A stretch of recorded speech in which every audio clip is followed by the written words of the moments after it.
बहुत जेनरस, बहुत giving actor है वो। 10 टेक के बाद मैं खुश हो जाता था, वो चंकी सर खुश नहीं होते। Sometimes actors may not have that discipline.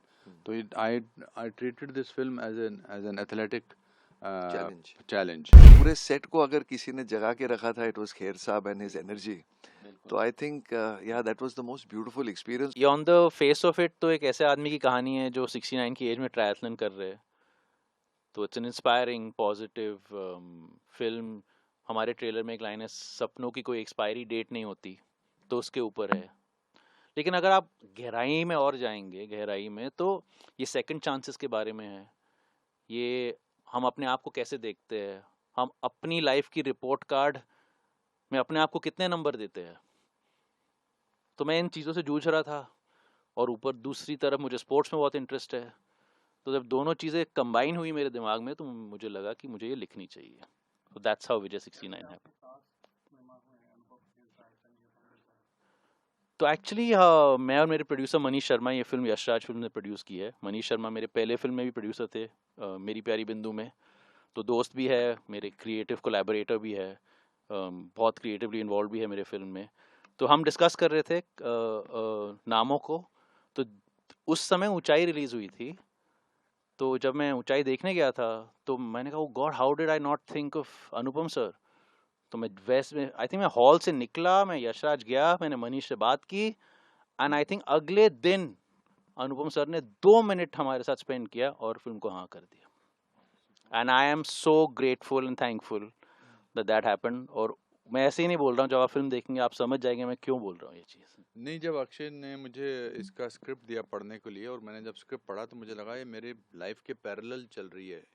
उसमें मेरे को उम्र को लेकर लोग बात कोशिश करते हैं कि अब ये काफ़ी काम कर चुके हैं, अब इनको वेटरन बुलाओ, थेस्पियन बुलाओ, कमाल का बनाओ, फिर इनको लाइफ टाइम अचीवमेंट अवार्ड दे दो, लेजेंड बुलाओ, लिविंग लेजेंड बुलाओ, और फिर इनको लाइफ टाइम अचीवमेंट अवार्ड देकर इनको निपटा दो। तो मेरे को निपटाने बहुत टाइम लगेगा, क्योंकि मेरे सपनों की कोई एक्सपायरी डेट नहीं है।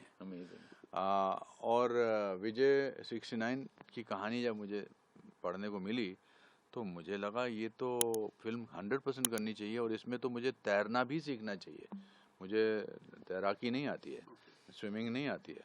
तो फिर मैंने स्विमिंग सीखी, और 60 के बाद मैंने वर्कआउट करना इसलिए शुरू किया, शरीर की तरफ इसलिए तवज्जो दिया कि अब मैं अलग किस्म की तस्वीरें बनाना चाहता हूँ, फिल्म में बनाना चाहता हूँ। तो उसके लिए क्या मेरी बॉडी लोगों को प्रेरित करती है कि हाँ, अगर मैं नहीं वैसा दिखता तो शायद इनके जहन में वो बात नहीं आती।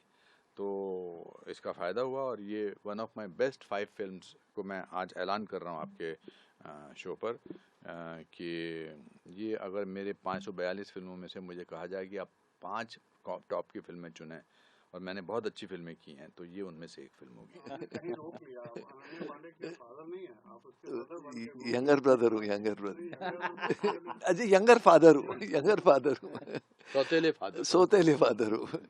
होनी को अनहोनी कर दे, अनहोनी को होनी। भाई इन्होंने वाकई मुझे एक बहुत ही अच्छा कैरेक्टर करवाया इसमें।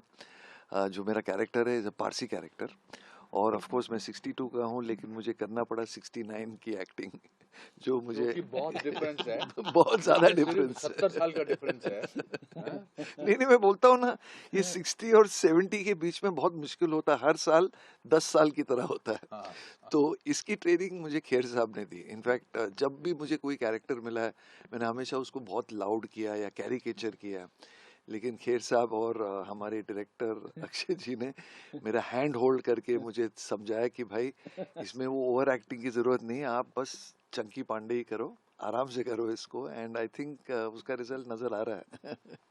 हाँ बिल्कुल, आई मीन मैं अनुपम सर की भी बात करना चाहूँगा, बट चंकी सर ने एक पारसी डायलेक्ट कोच भी लिया। बहुत जेनरस, बहुत गिविंग एक्टर है वो। 10 टेक के बाद मैं खुश हो जाता था, वो चंकी सर खुश नहीं होते थे कि मैं एक और करूँगा, मैं एक और करूँगा। सो दैट काइंड ऑफ, और जो इनकी बॉन्डिंग दिखी है फिल्म में, वो इनके रिलेशनशिप के ऊपर है, उसमें मेरा कोई कंट्रीब्यूशन नहीं है। एंड अनुपम सर की बात की जाए तो वी नो कितने कमाल के एक्टर हम सब जानते हैं, लेकिन जो कमिटमेंट उसने इस फिल्म पे दिखाई है ना सर ने, उन्होंने अनबिलीवेबल सर ने कमिटमेंट दिखाई है। स्पोर्ट्समैन की कमिटमेंट होती है ना कि वो कैसे उठ के 12 अंडे खाता है, फिर ट्रेनिंग करता है, तो ये सब किया है इन्होंने। I mean it was like athlete. अंडे भी मैं एक बात बताऊंगा आपको। बेटर बोलेंगे, मतलब बोलने दीजिए इनको। हम एक शॉट कर रहे थे गेटवे पे, तो पूरी रात शूट करने के बाद सर आए, सर ने शूट किया, उन्होंने ब्रेक लिया, वापस आए, एक साइकिलिंग का शॉट था, तो मैं मॉनिटर पे देख रहा था, वो साइकिल करते करते फिर वो दिखे ही नहीं मॉनिटर पे, तो उन्होंने ब्रेक लगाया था बिकॉज वो बहुत उबड़ खाबड़ था, तो वो गिर गए थे, सर के बल गिरने वाले थे, लेकिन उन्होंने अपना हाथ आगे कर लिया, उनका शोल्डर डिसलोकेट हो गया, तो पूरा डिसलोकेट हो गया। तो मैं उनके वैन में गया कि सर अभी हॉस्पिटल ही है, वो तो नॉर्मली आदमी क्या पूछेगा, बट सर ने क्या पूछा, इस लोकेशन में और कितने सीन हैं आपके? मैंने कहा सर क्या बात कर रहे हो, आपका शोल्डर निकला हुआ है, एक्सपेंसिव लोकेशन है, शेड्यूल बना हुआ है। सर ने कहा पहले हम वो सीन करेंगे, उसके बाद मैं हॉस्पिटल जाऊंगा। वो सीन के शॉट्स अभी भी ट्रेलर में है। उन्होंने वो सीन किया डिसलोकेटेड शोल्डर के साथ, आई कांट इमेजिन कितने पेन में होंगे। उसके बाद सर हॉस्पिटल गए। तो मैं जो कमिटमेंट की बात कर रहा हूँ ना सर, वो अनबिलीवेबल है। तो मैं ये भी बोलता हूँ कि विजय 69 भले ही मैंने लिखी है, प्री प्रोडक्शन में हूँ, शूट पोस्ट प्रोडक्शन, लेकिन ये एज मच मेरी फिल्म है एज अनुपम सर की फिल्म है। Thank you, that's very kind of you. Actually actor तो आप हैं, but you train like an athlete for this, because कहानी एक एथलीट की है। हाँ, because I वो think मैं कहना जो चाह रहा था। डिसिप्लिन लीड का होता है, sometimes actors may not have that discipline. So I treated this film as an athletic challenge. Thanks. So I felt कि इसको उस तरीके से, पर देखिए मैं एज ए कमिटेड एक्टर हूँ मैं बहुत, पर हर प्रोजेक्ट डिमांड नहीं करता है 100% कमिटमेंट। वो मेकर पे भी डिपेंड करता है और कहानी पे डिपेंड करता है, मेकर से ज़्यादा कहानी पे डिपेंड करता है। विजय 69 की कहानी की डिमांड थी कि आप अपना खून पसीना आंसू सब दे दो इस फिल्म में, जो हमने दिए हैं। बिल्कुल, हमने बहुत सारे वक्त ऐसा गुजारा है, मैंने और अक्षय ने, जब हम गाड़ी में बैठते थे और एक दूसरे को देखते थे अच्छा पूरा दिन करने के बाद, और हम खुद अपने आप ही आंसू बहते थे, because it was such A gratifying thing. और मैं शूट के हर की कहानी आपको सुनानी चाहिए कि हर शूट के अंत में मैं आपको एक तस्वीर मैंने तो, ये मेरी दूसरी फीचर फिल्म है, सर ने 500 के ऊपर फिल्में करी है, तो ऑब्वियसली पहले दिन आप नर्वस रहते हैं सेट पे कि पहला तो क्या यूनिट क्या सोच रहा है आपके बारे में, कि इसको आता भी है नहीं आता है, दूसरा कि आपका जो लीड एक्टर है वो क्या सोच रहा है आपके बारे में। इनफैक्ट मुझे एक स्टोरी याद आई, रॉबर्ट डिनीरो ने शायद या कहीं कहा था कि मैं पहले दिन ना 2 टेक देता हूँ, एक ऑनेस्ट वाला और एक डिसऑनेस्ट वाला, और डायरेक्टर अगर डिसऑनेस्ट वाला पकड़ लेता है, ओके कर देता है, तो फिर मैं पूरे फिल्म में ऐसे ही निकाल देता हूँ। सही बात। तो that's just how to every actor to trend. मेरे को लगा कि पहले दिन कि मैंने ठीक किया नहीं, द फर्स्ट डे इटसेल्फ शाम को मेरे फोन पे एक मैसेज आया, उस दिन की फोटो थी सर के परफॉर्मेंस की, good job, you are doing amazing, go for it, I am with you. तो जो कॉन्फिडेंस सर ने मुझे उस दिन दिया, 34 डेज ऑफ शूट में हर रोज मुझे एक मैसेज आता था, एक फोटो आता था, एक इनकरेजमेंट आता था। 34 फोटोग्राफ भेजी है मैंने। हाँ, नहीं, बिकॉज वो ज़रूरी है। मैं अपने आप को मैं एक एक्टिंग स्कूल चलाता हूँ, मैं न्यू कमर्स को देखता हूँ, मैं खुद भी न्यू कमर्स था, और I see the fear, I see the insecurity, I see the anxiousness of a person, and I think much more important than a role or film is making relationships. आज मेरा और चंकी का जो relationship है, वो हमने कुछ ऐसा तो नहीं, बैकेट फिल्म तो कभी नहीं की, नमक हराम नमक लाल वगैरह नहीं की है हमने। एक फिल्म में मैं बुरा बाप बना हूँ, ये बुरा कोई अच्छा हीरो टाइप बना हुआ है, मगर हमने जो वक्त गुजारा है वो वक्त हमारे काम आता है। तो आई थिंक अक्षय को उसके मेन एक्टर की न केवल एक्टिंग की ज़रूरत थी, अच्छी एक्टिंग की ज़रूरत थी, मगर उसके साथ की ज़रूरत थी। वो बहुत इंपॉर्टेंट है और वो नज़र आती है आपको फिल्म में। नहीं, मैं तो ये मैसेज सिर्फ 65 के ऊपर के लोगों को नहीं देना, मैं 25 के लोगों को देना चाहता हूँ।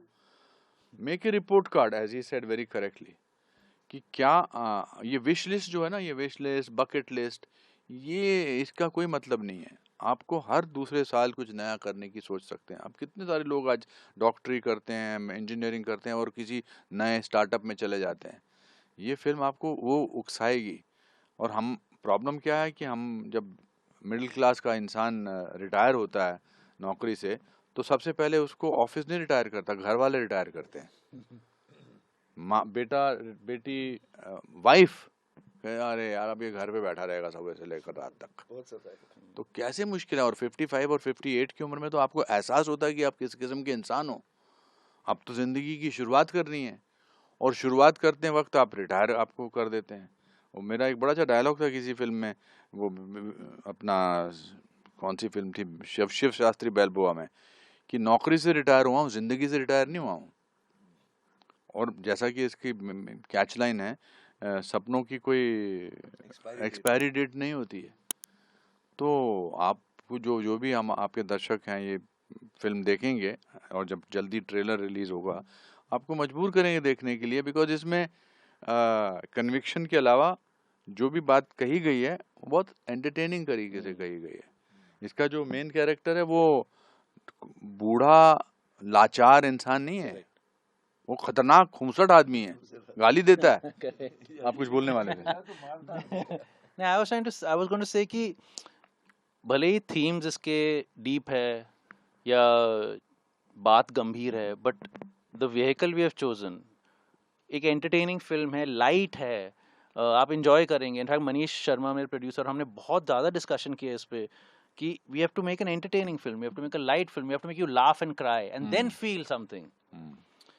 तो I am hoping that that also comes across. It's not a lesson, hmm there is no message. Film के मुझे सेट पे जो खाना मिलता था बहुत कमाल का खाना मिलता था। लेकिन हाँ, जब ये बताता हूँ कि जब अक्षय आया था मुझे मिलने के लिए, कहानी उन्होंने पूरी कहानी भी नहीं सुनाई, खाली मेरा कैरेक्टर मुझे सुनाया। और कहीं ना कहीं मुझे लगा कि एक डायरेक्टर जब फिल्म बनाता है ना, उसके कुछ फेवरेट कैरेक्टर्स होते हैं फिल्म में। ये एक वो कैरेक्टर था जो अक्षय के लिए बहुत प्यारा था। ये है आधा पारसी, मुझे बनाया पूरा पारसी फिल्म में। तो मुझे समझ में आया मुझे ये करना चाहिए, बिकॉज कहीं ना कहीं मुझे डायरेक्टर का थोड़ा फेवरेटिज्म मिलेगा, और इनका बहुत कंट्रीब्यूशन भी था। और जहाँ इनको मौका मिलता था मेरा एक दो कुछ बढ़ा ही देते थे ये। और मैं भी कोशिश करता था वन मोर करके। और फिर ऑफ कोर्स खेर साहब तो आई मीन पूरे सेट को अगर किसी ने जगा के रखा था, इट वाज खेर साहब एंड हिज एनर्जी। तो I think yeah that was the most beautiful experience. और हाँ, इनके बारे में एक चीज कहना चाहता हूँ, ये वर्ल्ड के यूनिवर्स के सबसे कामेस्ट डायरेक्टर है। बहुत ही शांतिपूर्वक आराम से करते सब कुछ। कभी उन्होंने किसी पर चिल्लाया नहीं, कभी उन्होंने अपना टेम्पर नहीं लूज किया। ये पहली बार मैं देख रहा हूँ कोई फिल्म में। लेकिन हाँ, सबसे काम निकाल के रहते थे, बिकॉज इनका नाम हमने रखा था one more. But it was a beautiful experience Akshay भाई। इसका सीक्वल बनाना, और फिर उसमें विजय 70 का रोल मैं करूँगा। हमारी ये film Vijay 69 produce by Manish Sharma and YRF की फिल्म है, जो नेटफ्लिक्स पे 8 नवंबर को आ रही है, स्ट्रीम करेगी नेटफ्लिक्स पे, ज़रूर देखिएगा।